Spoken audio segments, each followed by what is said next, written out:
So I think follow your passion, look for something that will change the world, and that's really what I think an entrepreneur should be doing.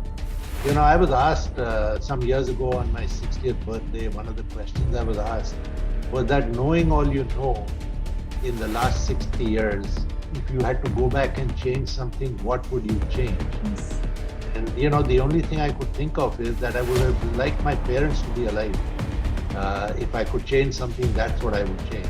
And I don't think anything else I would change in my life in terms of what I'd done, or what I wanted to do, or how I did it, or the people I met and the friends I've had, et cetera, et cetera. So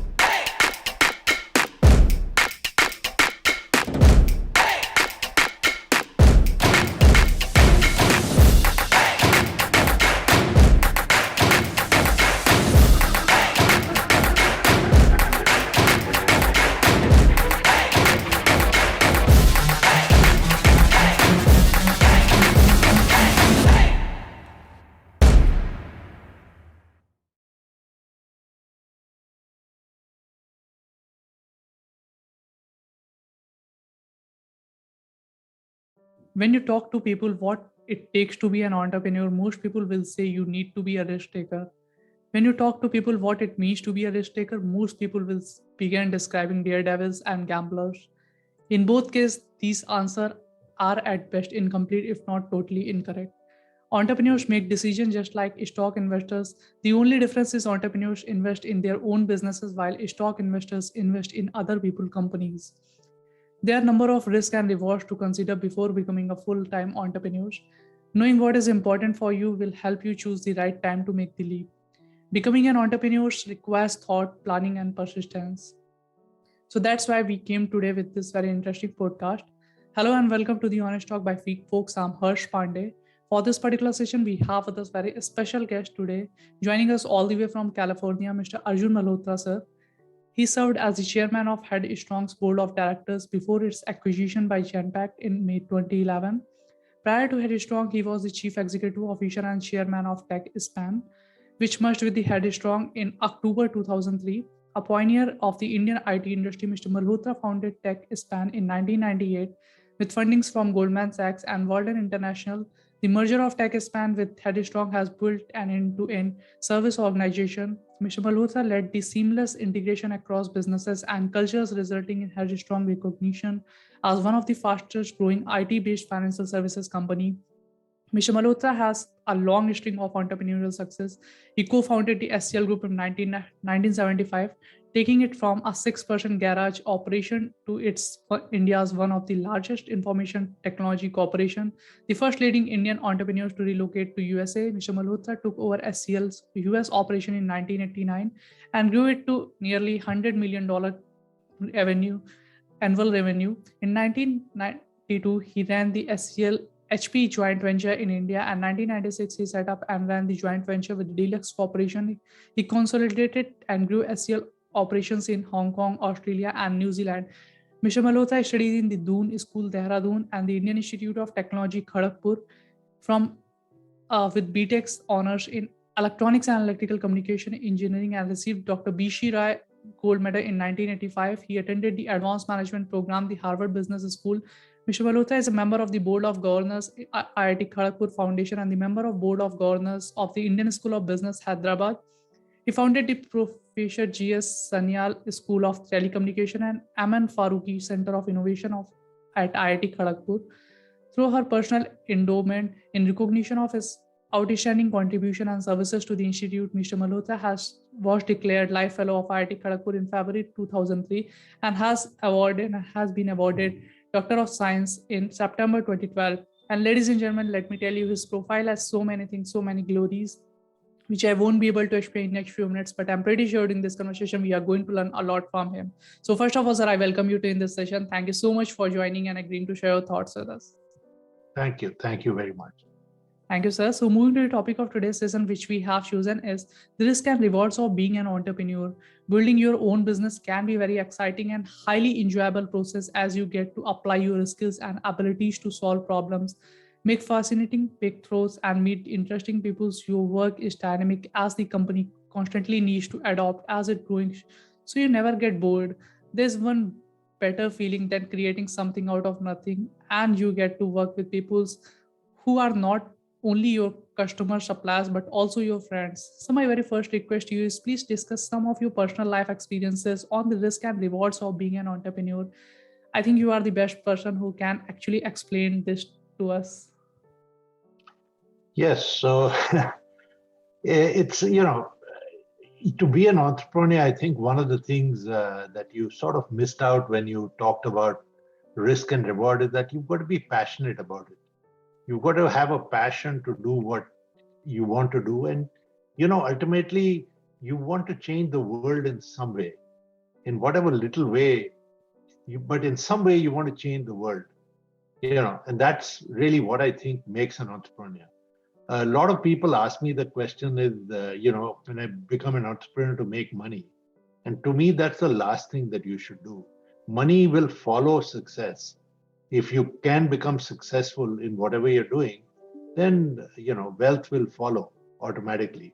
But in my view, if you do something just to create wealth, there's a very high likelihood that it won't be successful. And you may not be happy doing it. So I think follow your passion, look for something that will change the world, and that's really what I think an entrepreneur should be doing. I was asked some years ago on my 60th birthday, one of the questions I was asked was that, knowing all you know in the last 60 years, if you had to go back and change something, what would you change? Yes. And, the only thing I could think of is that I would have liked my parents to be alive. If I could change something, that's what I would change. And I don't think anything else I would change in my life in terms of what I'd done or what I wanted to do or how I did it or the people I met and the friends I've had, et cetera, et cetera. So, and to me, that's a really interesting and nice way to have lived at least those 60 years. And, I really would encourage everyone else. Sure, you have some hiccups, you have problems. I mean, life never goes smoothly. Business never goes smoothly. Personal life never goes smoothly. There are always issues. But when you look at the big picture, when you look at the positives and the negatives, if the positives far outweigh the problems and the negatives, then you don't worry about them. And so that's really how I try to look at things. And I also want to tell people that one of the biggest things about being an entrepreneur is you have to manage people, because you can't do it all by yourself. You have to work with a team, and you have to work and make sure the team is motivated and is clearly knows what they're supposed to do. Everyone has to have a common goal. And so I think most entrepreneurs tend to forget that at some point. I think you've got to remember that it's not you, it's the team that made this whole thing possible. And that you have to spend a lot of time with the team to motivate them, keep them on track, make sure that everyone has a common goal, just getting that done. And making sure that they are involved and happy and, a part of the team, not individual players trying to do their thing.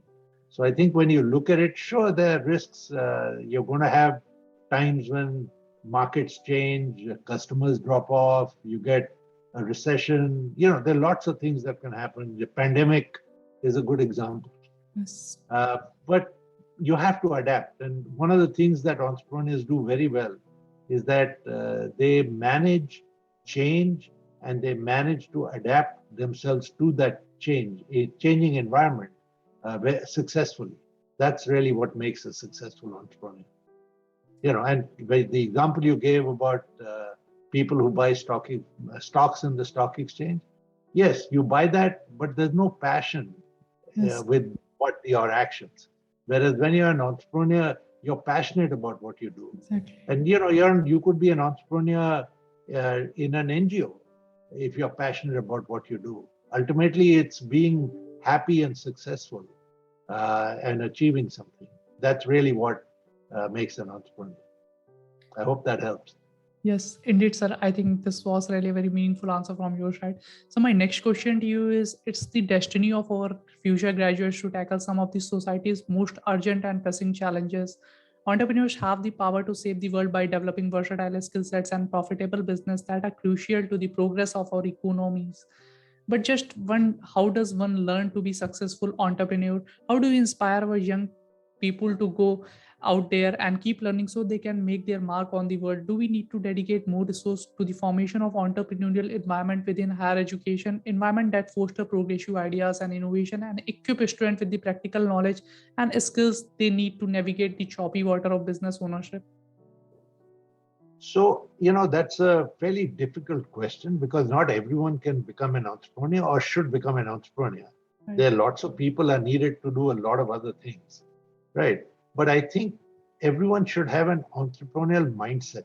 Mm. And, I think the Delhi government folks are doing a pretty good job of Yes. doing that in their schools, if any of you are aware of what they're Yes, doing. exactly. But yeah, but I would think what we should do is I think our basic education system at the at school level is to sit down, do this now, do that now, follow, what we should do is send kids to the post office, tell them study the post office and write a project report on that. And I would encourage everyone to look at how to improve things, how to make it better. How can I make the post office run more efficiently? What are the processes I've got to change? What should be done differently? If you start thinking in that particular way, I think you pick up what I call the entrepreneurial mindset. I mean, I would think of, even if the school doesn't send you to the post office or places like that to do a project, you have to get up in the morning. It's always a problem getting up in the morning, getting ready, having breakfast, and getting to the school on time, right? Every kid has this problem, or most kids, I should say. So try and look at what you're doing. You brush your teeth, you have a shower, you do this, you do that, and see if you can. It takes you, say, 30 minutes to do it. Can I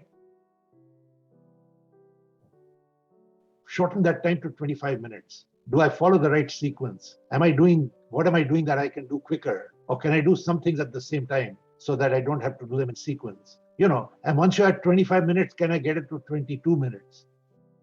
If you start thinking that way, then when you look at any problem, you'll always look at solutions rather than the problems.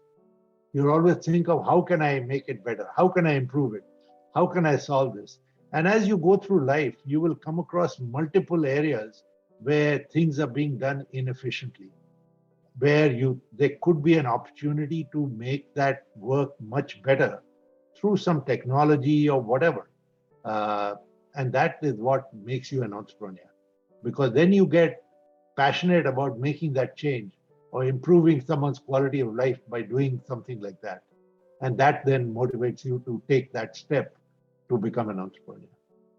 Indeed, sir. I think actually you have shared a very great message with our those all the people those who are watching this podcast. So my next question to you is: we have seen in good colleges, seen the culture of student organization societies which operate similar to the corporate organization nowadays. Student organization offer experience that we cannot be had in a classroom environment and offers the opportunity to grow both personally and professionally. Student organization also give us the opportunity to network within specific employer markets and with other students of similar interests. Sir, how do you define the importance of networking in both personal and professional life? So I think it's important to build a group of people, build goodwill with them, build a network. It always helps.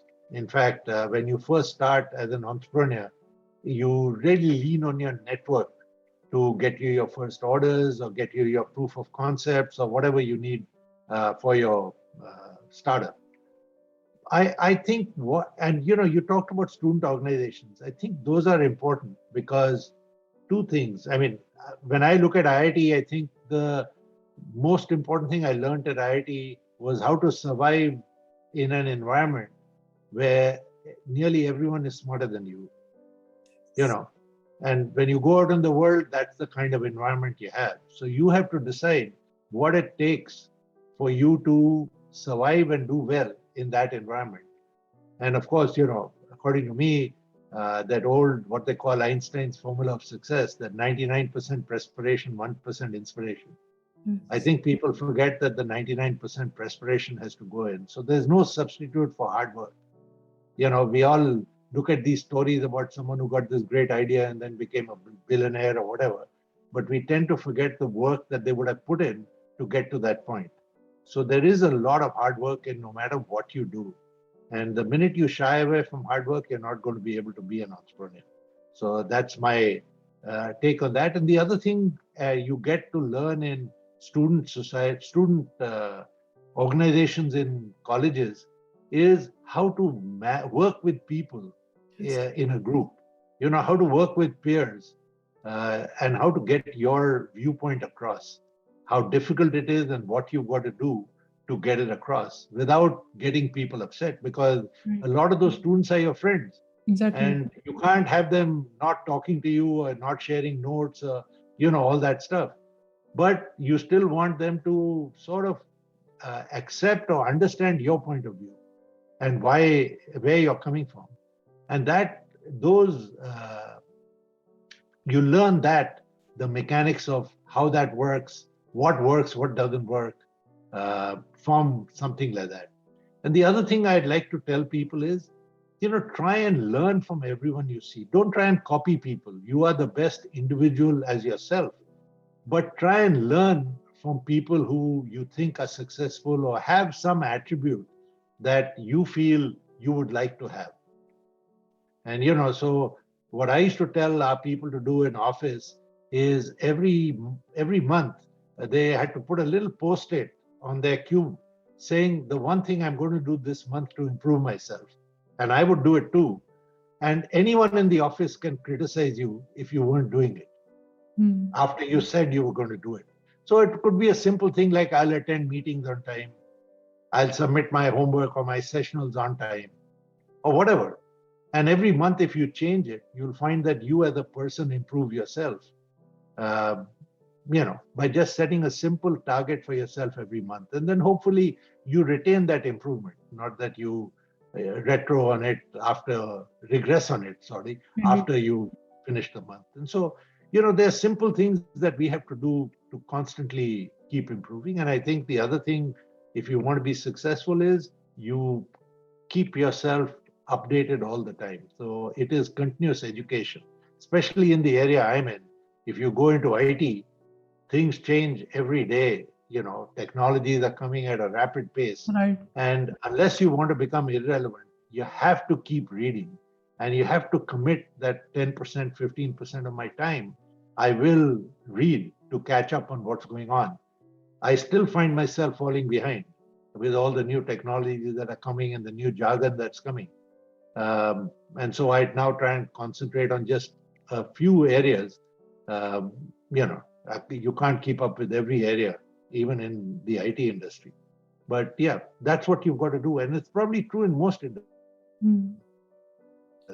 that you have to keep up with what's going on. You can't expect what I learned in college or what I learned a little after that is going to be with me and be my crux for the rest of my life. It just doesn't work that way.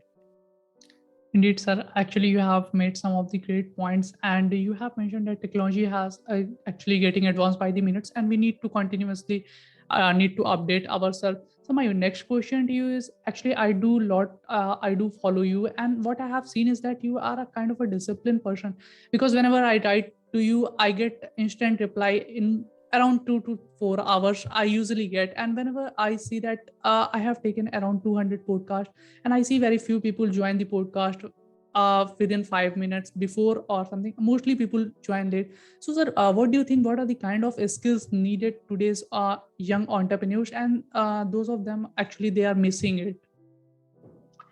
So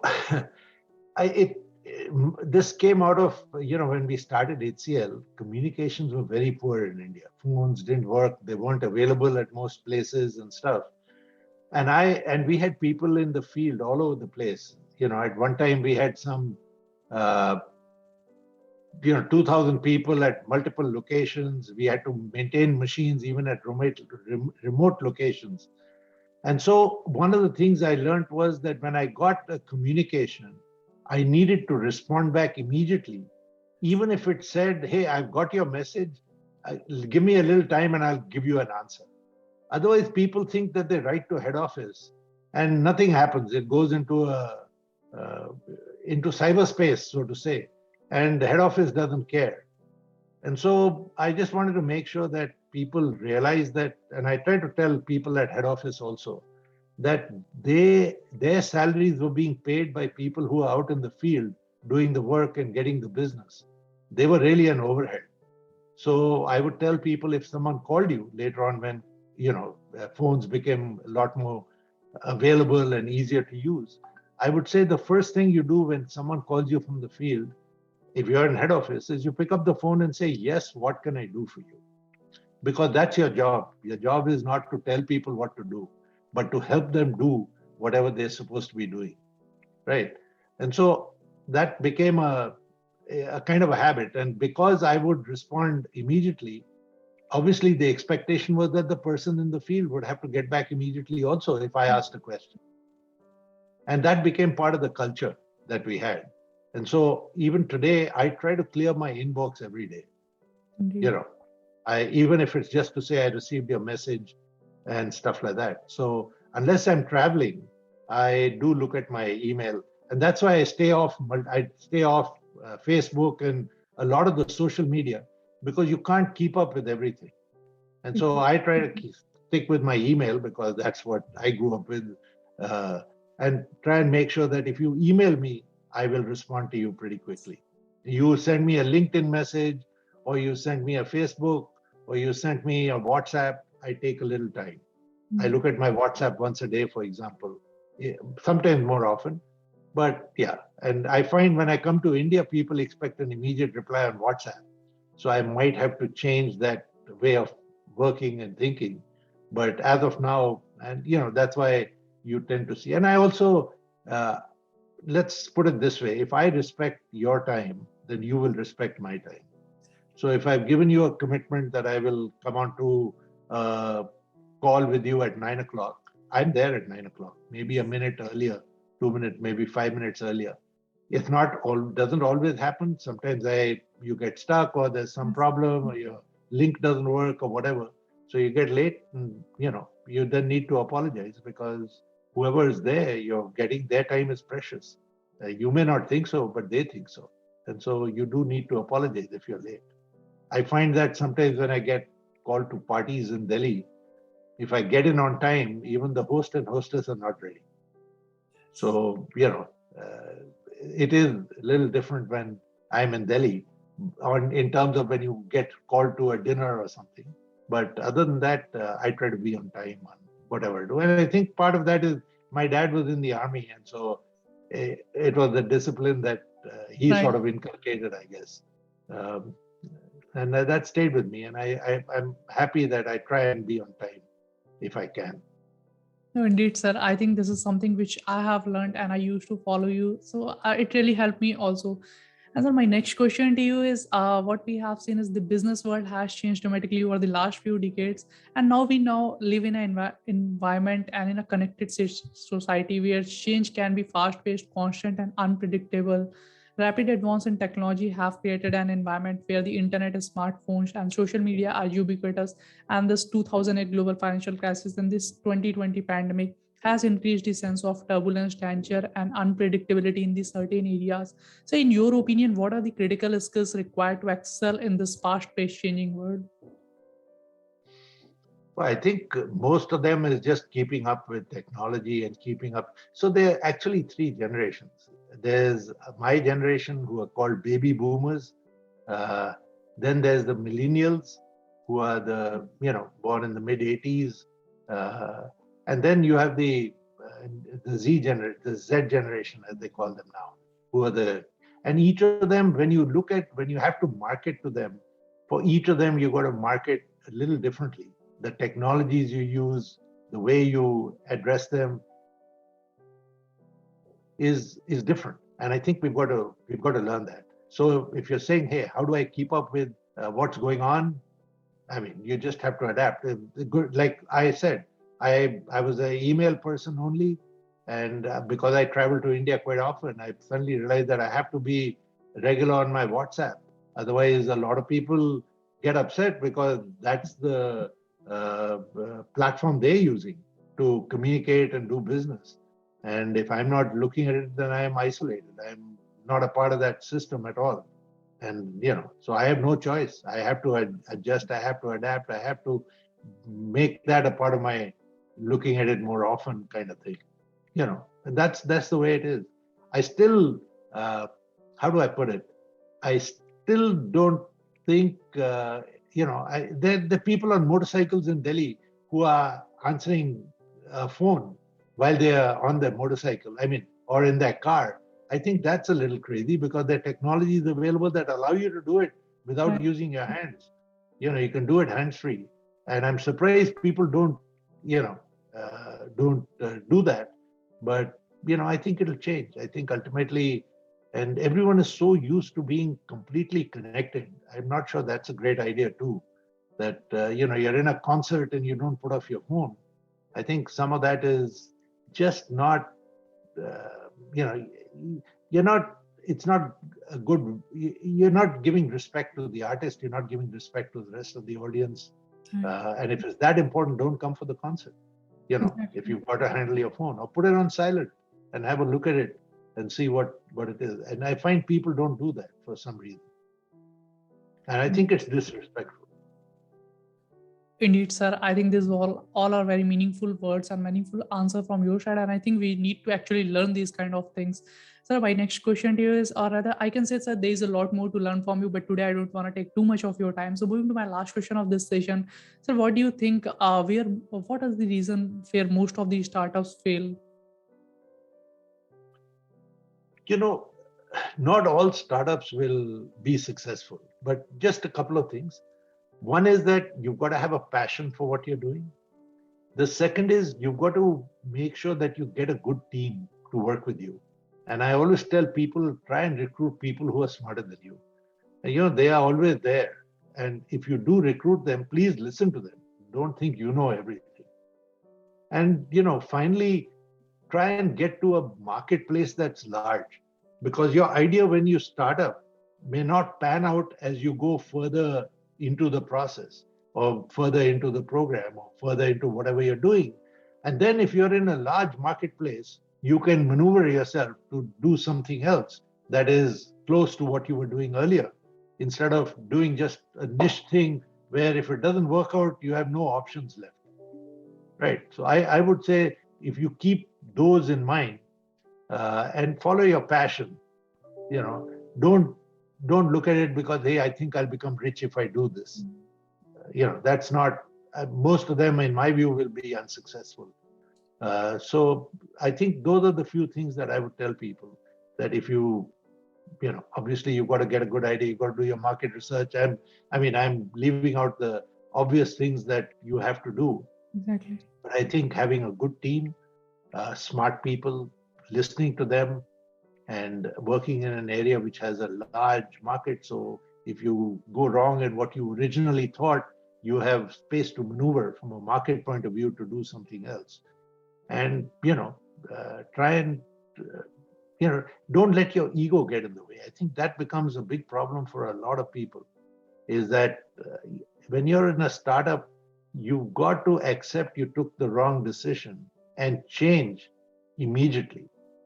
But if your ego comes in the way and you're unwilling to admit that you were wrong, or, and admit not just to yourself, but to a group of people who work with you, that you were wrong and you need to change it and do something else, that is, I think that will doom you to failure. So those are the things that I would say for people to start up. Remember, you can't have an ego. Though over a period of time, most people look at successful entrepreneurs, and after when they are successful, they develop egos. But I can tell you, when they were starting off, they didn't have those egos. That comes later when power becomes a part of what they're doing. Indeed, sir. Actually, this was a very inspiring discussion with you over the topic. Thank you so much, sir, for joining and giving your important time. We look forward to conduct more such session with you in future. And the kind of energy you brought into this session was inspiring for me as well. So thank you so much for joining. Thank you. Thank you very much. I hope that helped. Yes. Have a great evening. Bye now. On the ground is where I stand. Never give up, that was always the plan. It's so cold outside, I'm alone.